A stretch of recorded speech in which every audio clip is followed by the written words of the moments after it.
Kwento ko naman sa pamilya mo. Matagal na ba kayo dito sa Pilangi? Yung lolo Doro ko yung isa sa mga unang lumipat dito, doon bukas pa yung minahan. Tapos, sinuwerte siya, kaya nagkaroon ng lupa, tsaka ipatayo niya yung radio station. Tapos, ayun, dito na rin pinanganak si tatay. Tapos nakilala niya yung nanay ko sa kabilang bayan. Tapos lumipat na sila dito.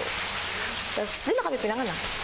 Pero ano, hindi mo ba naisip na meron pang mas malaking mundo sa labas ng Pilangi? Naisip ko rin naman na pumuntang Maynila pagkatapos ko gumraduate ng kolehiyo. Kaso, doon din namatay si Lolo.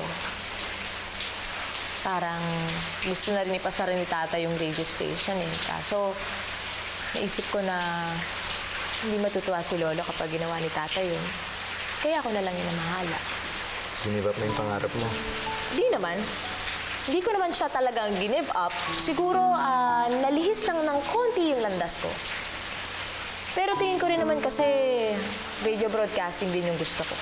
Kasi naniniwala ako na yung superpowers ko ay ang magkwento at ang magbigay ng mensahe sa buong mundo.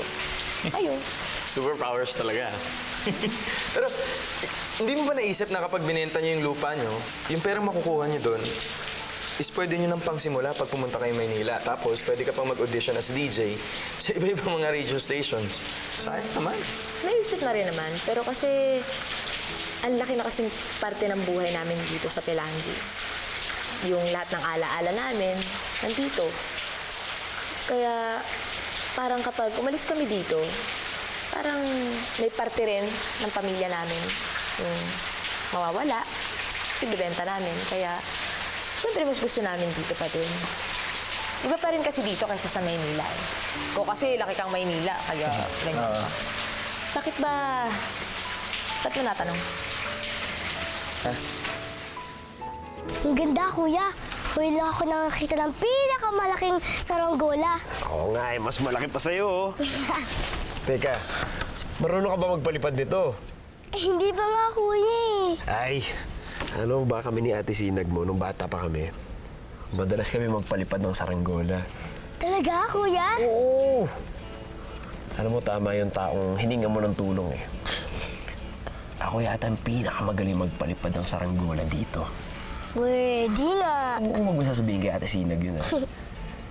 Ayan. Kuya, turuan mo naman ako magpalipad. O yan, tara. Ang nagagawin mo, halika. Hawakan ko dito yan. Ikaw mag-awak ng tali. Tapos tatakbo ka. Tara din tayo. Bakit mo natanong? Hindi kasi marami akong mga kausap na tao dyan tungkol sa pagbebenta ng lupa sa Pilangi. Parang gusto kong gumawa ng article. Nalagay ko sa blog ko.